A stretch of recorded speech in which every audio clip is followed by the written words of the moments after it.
Hello students, welcome to class of differential equations BSc part second.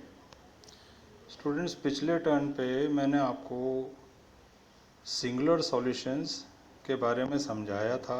इसके अलावा जो हमने बात की थी वो बात थी कि कैसे हम सिंगुलर सॉल्यूशन वर्कआउट करेंगे और उसके बाद tac locus, extraneous locus rather, tac locus, कस्पीडियल locus और नोडल लोकस कैसे निकाले जाएंगे, इसके बारे में बात की थी।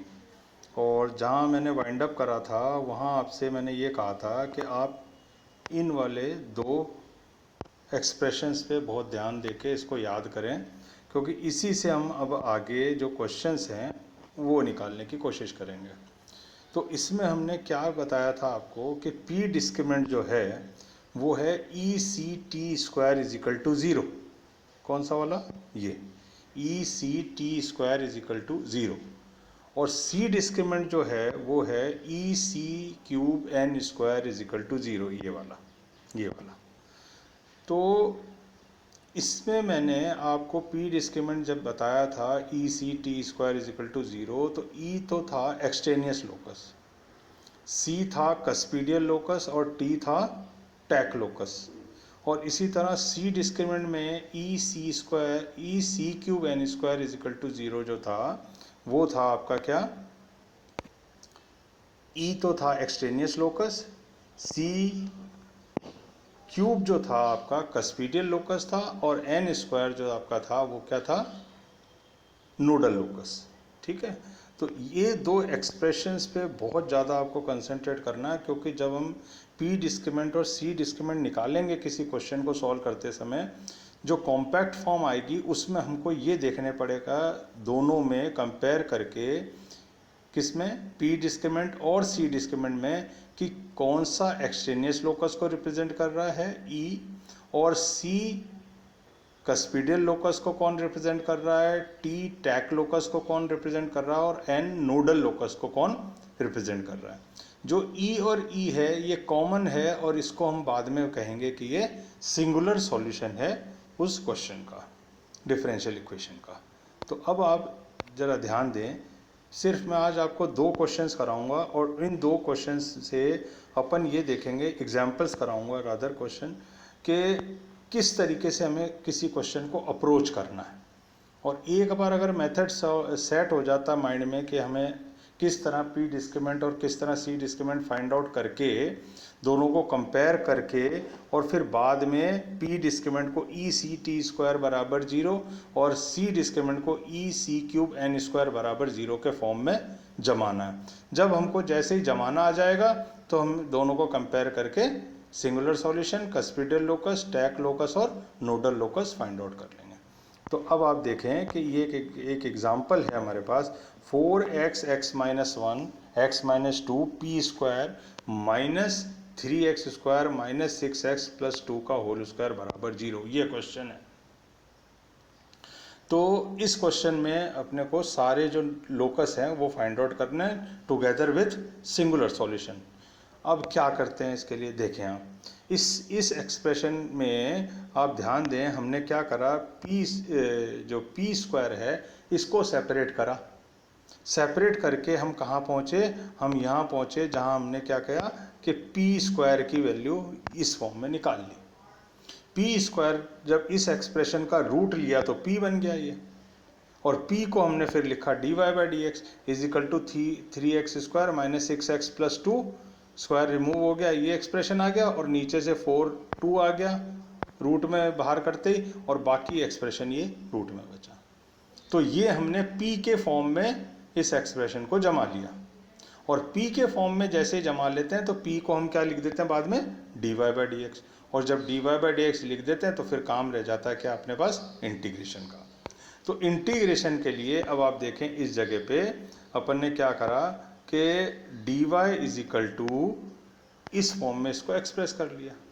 अब इस राइट हैंड साइड को हमको डिफ्रेंशिएट करना है, तो उसके लिए हमने क्या करा, ये सब्स्टिट्यूशन दिया, put x cube minus 3x square plus 2x is equal to t square. आप जानते हैं इसको किस तरह सॉल्व करते हैं। जब ऐसे करा तो हमको फाइनली क्या मिला साहब, ये y इज इक्वल टू ये, दोनों जगह इंटीग्रेट करा। इंटीग्रेट करने के बाद जो हमको फाइनल एक्सप्रेशन मिला वो हमको कौन सा एक्सप्रेशन मिला, ये वाला,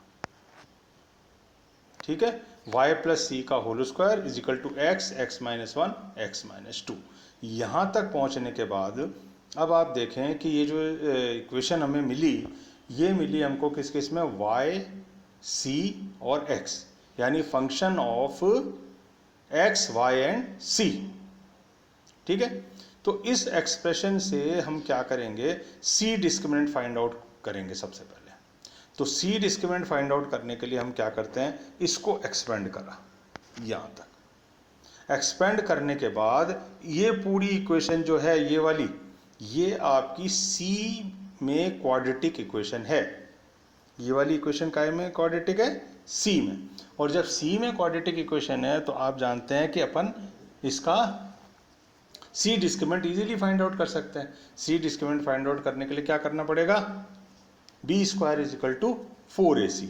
तो b square is equal to 4ac जब हमने किया तो फाइनली इस पॉइंट पे अपन पहुंचे और अपन ने कहा कि 4 can not be equal to 0, therefore x, x minus 1, x minus 2 is equal to 0, ठीक है। तो जब ये वाला एक्सप्रेशन आया हमारे पास तो फॉर द गिवन ये वाले, ये जो c डिस्क्रिमिनेंट आ गया हमारे पास, फाइनली क्या आ गया, ये वाला x, x minus 1, x minus 2 is equal to 0। और ये इक्वेशन हमने क्या नाम दिया इस इक्वेशन को, ये इक्वेशन जो आपकी बनी इक्वेशन नंबर 1, ये इक्वेशन नंबर 1 है, ठीक। इसके बाद जब हम आगे चले तो हमने गिवन इक्वेशन, जो दी हुई इक्वेशन है ऊपर, कौन सी वाली इक्वेशन दे रखी है हमको, ये वाली, ये इक्वेशन। इस इक्वेशन को हमने यहाँ पर p में क्वाड्रेटिक माना, और है ही भी p में क्वाड्रेटिक। जहाँ क्या खास बात है इसमें, p का कोफिशिएंट नहीं है, तो कोफिशिएंट काय का p स्क्वायर का है, और एक कांस्टेंट है जो p से रहित है। तो फिर इसमें हमने क्या करा, b square is equal to 4ac करते हैं डिस्क्रिमिनेंट निकालने के लिए। तो डिस्क्रिमिनेंट निकाला और फाइनली जो हमको मिला वो क्या मिला, ये वाला एक्सप्रेशन मिला। आप देखो कौन सा मिला, ये वाला, ठीक है। तो अब हमारे पास एक तो ये पड़ा हुआ है c डिस्क्रिमिनेंट, और एक ये पड़ा हुआ है p डिस्क्रिमिनेंट। अब हमने क्या करना है, इसमें कंपेयर करना है। तो कंपैरिजन के लिए फिर से एक बार ऊपर आ जाओ और इस चीज़ को कंसंट्रेट करो, क्या है, ये p डिस्क्रिमिनेंट है ऊपर वाला, और c डिस्क्रिमिनेंट क्या है, नीचे वाला, ठीक है। तो सबसे पहले देखो साहब, इसमें e और e कॉमन है और 1 टाइम है। अब आप नीचे आ जाएं, इसमें देखें आप कौन कौन से में, इस वाले में, इसमें और इस वाले इक्वेशन में, ये दो चीज़ें कॉमन है। कौन सा expression, x, x minus 1, x minus 2 दोनों में कॉमन है। तो ये जो कॉमन चीज़ आई, ये और ये मिलाकर आपकी क्या बन जाएगी यहाँ पे, सिंगुलर सॉल्यूशन। तो ये तो बन गया साहब आपका सिंगुलर सॉल्यूशन, ठीक है बात। उसके बाद अब इस एक्सप्रेशन में देखो कुछ भी नहीं बचा है, इस एक्सप्रेशन में कोई भी टर्म और नहीं है, पर इसमें एक टर्म है जो 2 बार आ रही है, यानी 3x square minus 6x plus 2 जो एक्सप्रेशन है ये किस फॉर्म में आ रहा है, स्क्वायर में आ रहा है। तो हम एक ऐसे एक्सप्रेशन को ढूंढने की कोशिश करेंगे जो c डिस्क्रिमिनेंट में तो है, सॉरी, जो p डिस्क्रिमिनेंट में तो है। कौन सा एक्सप्रेशन है, ये वाला, और कितनी बार है, स्क्वायर में। और c डिस्क्रिमिनेंट यानी कि इसमें एक बार भी नहीं है। तो मैंने क्या कहा, उस पर ध्यान दें आप कि एक ऐसा एक्सप्रेशन जो किसमें, p डिस्क्रिमिनेंट में स्क्वायर में आता है और c डिस्क्रिमिनेंट में एक बार भी नहीं आता है, ऐसा कौन सा एक्सप्रेशन है। तो ऊपर चलते हैं, वहाँ पर देखेंगे अपन कि p डिस्क्रिमिनेंट में तो आता है कितनी बार, ये 2 बार आया, ये रहा, और c डिस्क्रिमिनेंट में t एक बार भी नहीं है। तो वो क्या बन जाता है साहब आपका, t, यानी कि टैक लोकस। समझ में आ गई बात। तो ये जो है आपका क्या बन गया यहाँ पर, टैक लोकस। दोबारा से मैं इस चीज़ को आपको एक्सप्लेन करता हूँ, क्योंकि आज सिर्फ 2 ही क्वेश्चन कराऊंगा। कारण ये कि एक बार ये क्लियर हो कि हम एक्चुअली क्या सोच रहे हैं, क्या करना क्या चाहते हैं। तो मैंने आपको ये बात बताई कि सबसे पहले तो ये 2 एक्सप्रेशन तो जो हैं कॉमन है। जो एक्सप्रेशन कॉमन है वो बन जाता है आपका क्या क्या बन जाता है, सिंगुलर सॉल्यूशन। और ऐसा एक्सप्रेशन जो किसमें, पी डिस्क्रिमिनेंट में 2 बार आता है, यानी 3x² - 6x + 2 multiplied by again 3x² - 6x + 2, यानी कि 3x² - 6x + 2 का क्या है, स्क्वायर है। तो ये एक्सप्रेशन P में 2 बार आया और C में 1 बार भी नहीं आया। तो P में तो 2 बार आए और C में 1 बार भी नहीं आए, तो वो बन जाता है टैक लोकस। ये ऊपर देख लें आप कि P डिस्क्रिमिनेंट में तो 2 बार आए, ये पड़ा 2 बार, ये रहा t², और C डिस्क्रिमिनेंट में कहीं भी t की टर्म नहीं है, तो ये आपका बन जाएगा क्या, टैक लोकस। तो इस तरीके से ये वाली जो चीज़ है आपकी क्या बन गया, टैक लोकस बन गया। और कुछ भी एक्सप्रेशन आपके पास नहीं है, इसका मतलब this is your final answer, ये आपका फाइनल आंसर है। तो समझ में आ गया होगा। एक बार और कोई क्वेश्चन लेके पहले तो इसको ही अच्छे तरह से देखें और इसको माइंड में बैठाने की कोशिश करें कि एग्जैक्टली क्या सोचा गया और क्या किया गया, ठीक है। इसके बाद अपन एक क्वेश्चन और लेंगे सिर्फ आज, ताकि कंसेप्ट हमारा क्लियर हो कि हम क्या देखना चाहते हैं। तो देखें साहब, ये वाला क्वेश्चन है xp² - x - a का होल स्क्वायर = 0। तो सबसे पहले तो ये ध्यान दें साहब कि इसको हम p² के फॉर्म में इस तरह रख लिया। दूसरी बार हमने क्या करा, p की वैल्यू निकाल ली, जो पहले भी करा था। p की वैल्यू के निकालने के बाद dy/dx लिख लिया, p को, dy को यूं कर लिया और dx को अपन कहाँ ले गए, यहाँ ले गए अपन dx को, ये रहा dx, ठीक है। इसके बाद दोबारा आ जाएं तो dy = क्या एक्सप्रेशन मिल गया अपने पास, ये वाला पूरा, dy = +- x² ½ - a x² -½ into dx। अब इसको साहब आपको इंटीग्रेट करना आप जानते हैं, ये आगे इंटीग्रेशन से आगे फर्दर सिंप्लीफाई करा अपन ने जब इसको, तो अपन कहाँ तक पहुँच गए साहब, अपन यहाँ तक पहुँच गए, इस एक्सप्रेशन तक पहुँच गए। फिर हमने क्या करा, आगे और सिंप्लीफाई करा तो यहाँ पहुँचे और अल्टीमेटली यहाँ पहुँच गए। इतना करने के बाद हमने क्या करा, squaring both the sides, square कर दिया दोनों साइड्स को, तो ये एक्सप्रेशन हमें प्राप्त हो गया, ठीक है। ये एक्सप्रेशन जब मिल गया तो अब आप ध्यान दें कि इस एक्सप्रेशन में हमें क्या दिख रहा है।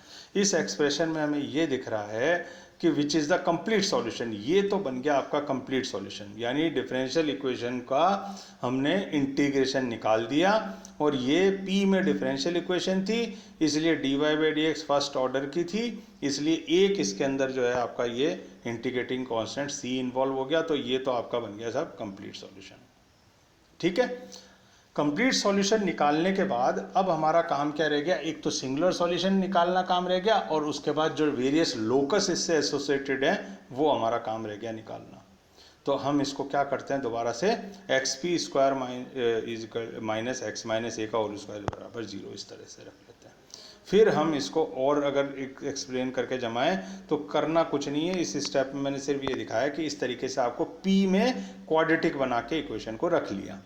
जब p में क्वाड्रेटिक बना के रख लिया तो ये वाली इक्वेशन को हम जब इससे p डिस्क्रिमिनेंट निकालेंगे तो b² = 4ac, सिंपल काम है। तो b² p में क्वाड्रेटिक है तो हमने ये वाला कर लिया। तो 4 cannot be equal to 0, therefore x × x - a का होल स्क्वायर = 0। ये आपका साहब क्या बन गया, p डिस्क्रिमिनेंट बन गया। p डिस्क्रिमिनेंट करने के बाद हमने फ्रॉम 2, कौन सी इक्वेशन है 2, ये वाली, ये इक्वेशन कौन सी है 2, जो हमने कंप्लीट सॉल्यूशन निकाला था, ये फिर से इक्वेशन का है सी में क्वाड्रेटिक है, तो सी में क्वाड्रेटिक की फॉर्म में हमने इसको इस तरह जमा लिया। तो क्या क्या मिला हमको, एक तो c² की टर्म मिली, एक c की टर्म मिली, ये वाली ये c की टर्म मिली, और बाकी का बाकी पूरा कांस्टेंट मिला, ठीक है। तो इससे हम अब क्या करेंगे आगे कि हम c डिस्क्रिमिनेंट फाइंड आउट करेंगे। तो c डिस्क्रिमिनेंट b² = 4ac फिर यूज़ करा, तो ये साहब आपका क्या बन गया, अब c डिस्क्रिमिनेंट बन गया। और जब इसको सॉल्व करा तो फाइनली हम कहाँ पहुँच गए साहब, इस वाले एक्सप्रेशन पे पहुंच गए। ये एक्सप्रेशन क्या कहता है, ये एक्सप्रेशन क्या कहता है, x bracket x minus 3a का होल स्क्वायर बराबर 0। अब साहब आपके पास पी डिस्क्रिमिनेंट ये पड़ा, कौन सा वाला, ये या ये, सॉरी ये सेकंड वाला, इसको हम कर लेते हैं। ये जो है आपके पास पी डिस्क्रिमिनेंट पड़ा हुआ है, कौन सा, ये वाला, this is the P discriminant. और सी डिस्क्रिमिनेंट कौन सा पड़ा हुआ है, ये वाला पड़ा हुआ है। अब आप दोबारा ध्यान दें, फिर अपन उसी बात पे चलते हैं कि पी डिस्क्रिमिनेंट और सी डिस्क्रिमिनेंट को ध्यान से देखते हैं। ध्यान से देखने पे हम ये देखते हैं कि ऐसा एक्सप्रेशन जो पी डिस्क्रिमिनेंट में भी सिंगल पावर में हो और सी डिस्क्रिमिनेंट में भी सिंगल पावर में हो, वो बनता है सिंगुलर सॉल्यूशन। तो कौन सा बना सिंगुलर सॉल्यूशन आपका, देखें जरा आप, एक तो ये x पड़ा है यहाँ पे और एक ये x पड़ा है यहाँ पे, तो ये बन गया आपका क्या, सिंगुलर सॉल्यूशन। मतलब जो पी डिस्क्रिमिनेंट में भी सिंगल पावर में अकर करे और सी डिस्क्रिमिनेंट में भी सिंगल पावर में अकर करे, that becomes the singular solution. तो यहाँ पर x ये वाला और x ये वाला दोनों सिंगल पावर में है और दोनों एक एक बार किस में आ रहा है, पी डिस्क्रिमिनेंट में भी आ रहा है और सी डिस्क्रिमिनेंट में भी आ रहा है। तो ये मिला करके क्या बन जाएगा आपका सिंगुलर सॉल्यूशन। ठीक है सर। उसके बाद अपन दोबारा से इसको देखते हैं एक्सप्रेशन को। इसमें एक टर्म जो है आपके पास इसमें मिल रही है आपको x माइनस ए का होल स्क्वायर, और वो टर्म यहां नहीं मिल रही है। देखें आप, पी डिस्क्रिमिनेंट में एक टर्म आपको x माइनस ए का होल स्क्वायर मिल रही है और ये वाला सी डिस्क्रिमिनेंट में ये वाली टर्म नहीं मिल रही है। इसके रिवर्स जब आप देखेंगे तो आपको मिलेगा कि x माइनस 3a का होल स्क्वायर, एक टर्म x माइनस 3a की पावर 2 में सी डिस्क्रिमिनेंट में मिल रही है, पर वो टर्म आपको पी डिस्क्रिमिनेंट के अंदर नहीं मिल रही है। तो यानी सिंगुलर सॉल्यूशन को सेपरेट करने के बाद 2 पावर में x माइनस ए का होल स्क्वायर है किसमें, पी डिस्क्रिमिनेंट में। तो ऐसा टर्म, ध्यान दें पिछली डेफिनेशन, ऐसा टर्म जो पी डिस्क्रिमिनेंट में 2 बार आए, ये रहा, और सी डिस्क्रिमिनेंट में 1 बार भी ना आए, ऐसा टर्म क्या कहलाता है, ऐसा टर्म ये कहलाता है, देखो क्या है, पी डिस्क्रिमिनेंट में 2 बार आए, ये रहा, पी डिस्क्रिमिनेंट में कितनी बार आ रहा है, ये 2 बार आ रहा है। कौन सा टर्म है, ई सी टी स्क्वायर, ये 2 बार आ रहा है। पी डिस्क्रिमिनेंट में 2 बार टर्म कौन सा आ रहा है, टी आ रहा है, तो ये क्या बन जाएगा आपका टैक लोकस। और सी डिस्क्रिमिनेंट में वो ऐसा टर्म जो 2 बार आ रहा है पर इधर नहीं आ रहा, किस में नहीं आ रहा, पी डिस्क्रिमिनेंट में नहीं आ रहा। तो एक तो पी डिस्क्रिमिनेंट के अंदर अगर अपन देखेंगे यहाँ पर, तो ये तो बन जाएगा आपका टैक लोकस, ये टी जो 2 बार आ रहा है, और सी डिस्क्रिमिनेंट में जो 2 बार आ रहा है वो बन जाएगा नोडल लोकस। तो अब दोबारा क्वेश्चन पे चलते हैं, और यहाँ पर देखो आप क्या चीज़ मिल रही है आपको, ध्यान से, ये आपको ऐसा मिल रहा है यहाँ पे कि एक ऐसा टर्म जो पी डिस्क्रिमिनेंट में 2 बार आ रहा है, ठीक है, 2 बार आ रहा है, तो ये बन जाएगा आपका टैक लोकस। तो x माइनस ए का whole square becomes your tac locus, ये रहा नीचे लिखा, x माइनस ए का होल स्क्वायर, ये रहा x माइनस ए, ये टैक लोकस। और फिर अगर अपन अगला देखें यहाँ पर, ये 2 बार इसमें आ रहा है x माइनस 3 का होल स्क्वायर, ये किस में आ रहा है, सी डिस्क्रिमिनेंट में 2 बार आ रहा है। जो सी डिस्क्रिमिनेंट में 2 बार आता है वो क्या बन जाता है डेफिनेशन से, नोडल लोकस। तो ये जो है ये वाला आपका x माइनस 3a जो यहाँ पर है, ये 2 बार यहाँ आ रहा है, ठीक है। तो ये जब 2 बार यहाँ आ रहा है तो ये क्या बन जाएगा, सी डिस्क्रिमिनेंट में ये बन जाएगा नोडल लोकस, ये रहा नोडल लोकस, ये रहा, ये नोडल लोकस, ये रहा नोडल लोकस, और ये ऊपर वाला क्या बन गया, टैक लोकस। तो अब आपको समझ में आ गया होगा कि अपने को सबसे पहले क्या वर्कआउट करना होता है, पी डिस्क्रिमिनेंट निकाल लेते हैं और सी डिस्क्रिमिनेंट निकाल लेते हैं, और दोनों को हम क्या करते हैं, अल्टीमेटली कंपेयर करते हैं। फिर से एक बार सुन लें, जो चीज़ कॉमन होती है और एक बार होती है, जो चीज़ कॉमन हो और एक बार हो, जैसे कि यहाँ पे x था और यहाँ पे x था, this becomes the singular solution. जो 2 बार पी डिस्क्रिमिनेंट में आए वो बन जाता है टैक लोकस, और जो 2 बार सी डिस्क्रिमिनेंट में आए वो बन जाता है नोडल लोकस। तो ये कुछ 2 एग्जाम्पल मैंने अभी आपको कराए हैं, इन दोनों एग्जाम्पल को अच्छे से गो थ्रू करें आप, और एक एक स्टेप इसका देखें, अपार्ट फ्रॉम सॉल्यूशन, सॉल्यूशन तो आप कर लोगे, पर जो इंटरप्रिटेशन है किसका, पी डिस्क्रिमिनेंट का और सी डिस्क्रिमिनेंट का, और अल्टीमेटली कैसे हम उनसे अलग अलग जो है लोकसेस निकालते हैं, इस बारे में आप जो है ध्यान से देखें इन दोनों क्वेश्चंस को। अगले टर्न पे अपन कुछ और क्वेश्चंस करने की कोशिश करेंगे और उसमें दोबारा से इस वाले एक्सप्रेशन को आप ध्यान में रख के चलें, ई सी टी स्क्वायर बराबर 0 और ई सी क्यूब एन स्क्वायर बराबर 0, इनमें आप ध्यान दें। ई जो है एक बार पी डिस्क्रिमिनेंट में, एक बार सी डिस्क्रिमिनेंट में, तो सिंगुलर सॉल्यूशन। सी ऊपर पी डिस्क्रिमिनेंट में एक बार, नीचे 3 बार, तो कस्पीडियल लोकस।